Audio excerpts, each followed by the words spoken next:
In 1992, the greatest film reviewer of all time was born. The greatest list maker and counter towner to ever grace YouTube was entered into the world. And today, he brings you the top 10 movies of 1992. I'm just kidding. We all know I'm not the best. But anyway, let's go ahead and count down the top 10 movies of 1992. It's gonna be fun. Yeah.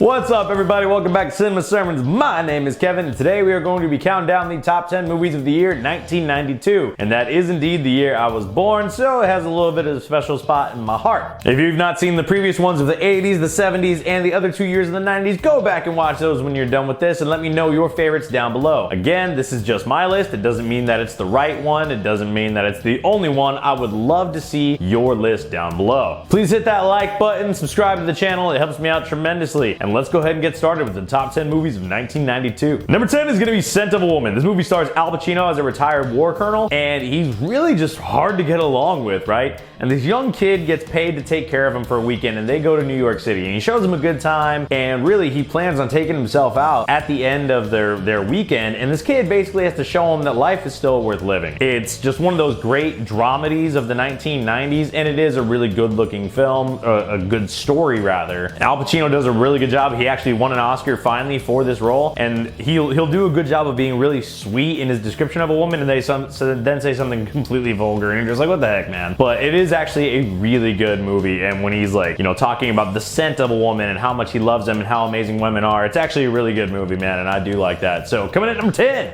*Scent of a Woman*. Number 9 is gonna be *The Bodyguard*. This iconic movie stars Kevin Costner and Whitney Houston. Whitney Houston is an incredible, iconic, legendary vocalist and singer, and she plays a singer in this film as well. Kevin Costner is hired as her bodyguard to protect her. Over the course of the film, when people are trying to kill her, he protects her, obviously, and they start to develop a romance. And this movie really is one of the most iconic film romances.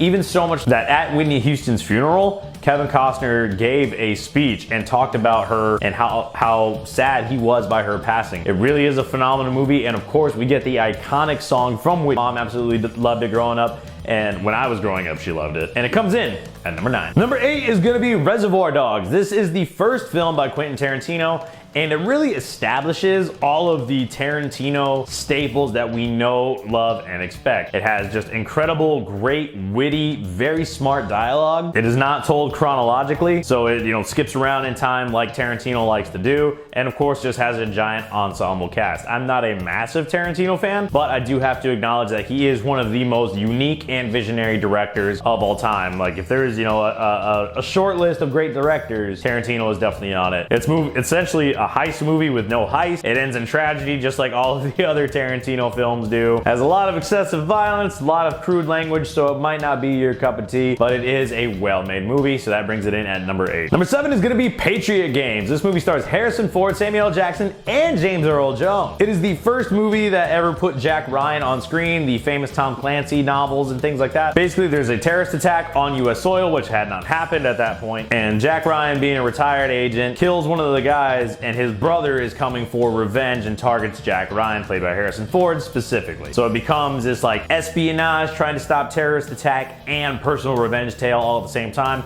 I love those kinds of movies. The fight scenes are aged a little bit, and Harrison Ford himself was aging, so they're not as good as fight scenes that we'd love to see now in movies like *Mission Impossible* or the Bourne films or something like that. But it is a really enjoyable movie. I love it. I mean, how can you go wrong with Harrison Ford, James Earl Jones, and Samuel L. Jackson? Get out of here, man. *Patriot Games*, number 7, baby. Number 6 is going to be Francis Ford Coppola's film, Bram Stoker's Dracula. He wanted this to be a close to faithful adaptation of the novel Bram Stoker's Dracula. Obviously, Francis Ford Coppola is a legendary filmmaker, having directed The Godfather Part 1 and 2. And this is his take on it. I have read the novel Dracula. I think this is my favorite version of it on screen. You get where he's tense, he's evil, he's scary, but he is also a very tragic figure. I think the movie does a really good job of being an allegory for how our sexual sin and sexual temptation can lead to death. Because there's something very just inherently sensual about vampires anyway, and this movie does really play on that. There's a few scenes that are a little over the top, but it shows that giving into those lustful passions in the movie this literally leads to death. And as a Bible-believing Christian, I do believe that giving into those passions leads to a spiritual death as well. And that movie does a really good job of showing that, hey, this is dangerous. It has an ensemble cast. It stars Gary Oldman as Count Dracula. Jonathan Harker is played by Keanu Reeves, who gives a not so great British accent. Winona Ryder, I always love her. She does great in this film. Anthony Hopkins is in it. It's actually a really well-made movie. Again, coming from Francis Ford Coppola, how could it not be? And it comes in for us at number 6. Number 5 is Army of Darkness. This is my favorite film in the Evil Dead franchise. In this movie, it picks up right at the end of Evil Dead 2, and Ash gets transported back in time to the medieval ages, and he's like the foretold chosen one to lead the people against the Deadites and defeat them. So he does that. And this movie goes into more comedy, very slapstick. It has a few dark elements, but it's not anything close to what Evil Dead 1 or 2 was, or especially any of the remakes. This is the most digestible, easy to watch Evil Dead film, and it's my favorite, dude. I think Bruce Campbell is absolutely hilarious. You know, and of course I grew up in Grand Rapids, Michigan, so he was like, shop smart, shop S-Smart, Grand Rapids, Michigan. I'm like, yeah! It's awesome, dude, and it comes in at number 5. This is my boomstick! Number 4! Number 4 is going to be Unforgiven. This movie is directed by Clint Eastwood. It stars Clint Eastwood and Morgan Freeman. And Gene Hackman, who just passed away. R.I.P. Gene Hackman. This is a fantastic film. Obviously, Clint Eastwood made his claim to fame doing spaghetti westerns in Italy. So and then he does other westerns throughout the 80s as well. So for him to be an old man and play that old man in a western is so good. And it plays on, obviously, race relations, you know, because Morgan Freeman is his friend, and it does that in those Old West times. It's such a good film, dude. Clint Eastwood is a masterful filmmaker, so putting him at the helm of his own movie in a western, dude, you can't go wrong. This movie is fantastic. I absolutely love it, and it absolutely comes in at number 4. Now, these top 3 might be a little bit controversial, but understand this is just how these movies affect me, so let me know down below. Coming in at number 3 for me is gonna be A Few Good Men. This is one of the quintessential courtroom dramas, and a lot of people would probably say this is the best film of 1992. Stars Tom Cruise, Demi Moore, and the incredible Jack Nicholson. And apparently Jack Nicholson just showed up on set, read his lines, and left, and everyone's like blown away at how great this guy actually was. It is an amazing story of a military trial where 2 Marines are being charged with murdering another Marine, and it basically becomes, were they just following orders? Can they really be tried? Who's to blame for this? And it's just a very intense cat and mouse game in the courtroom, and just power and ego and all these things coming together as quite possibly one of the most iconic climaxes of any courtroom drama of all time. And it truly is just a fantastic film, and it comes in for me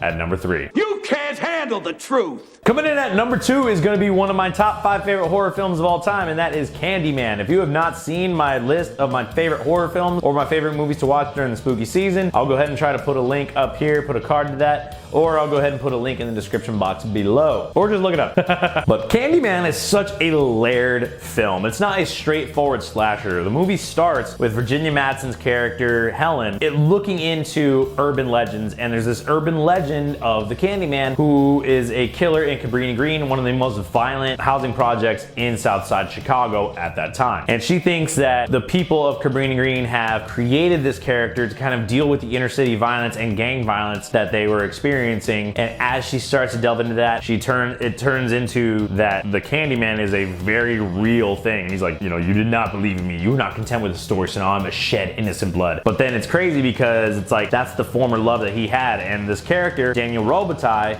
was a very well-educated son of a freed slave who fell in love with a white woman, got her pregnant, so then he's hunted down and killed. They cut off his hand, put a hook in it, cover him in honey, and he's stung to death by bees. And that's where they call him the Candyman. So in death, he was treated as a monster, and he becomes the monster that he was treated as. And when he's summoned, he's brutal, he doesn't care. It's a very layered film, and you cannot separate racism from the character of Candyman, nor should you ever. It is a very important topic to discuss. And I think it's very good how they bring it in, but also talk about inner city violence, which even while they were making the movie, the cast and crew were shot at by real gang gang members in Chicago. And then Tony Todd does a just magnificent, almost gothic romanticism to the character, almost seducing Helen into being his victim. And it's just a brutal movie. It's got great dialogue. It's just so well done, and I think it's absolutely one of my favorite horror films, and it comes in for us as the second best film of 1992. But coming in at number one for me, my favorite movie of 1992, the best movie of 1992 in my opinion,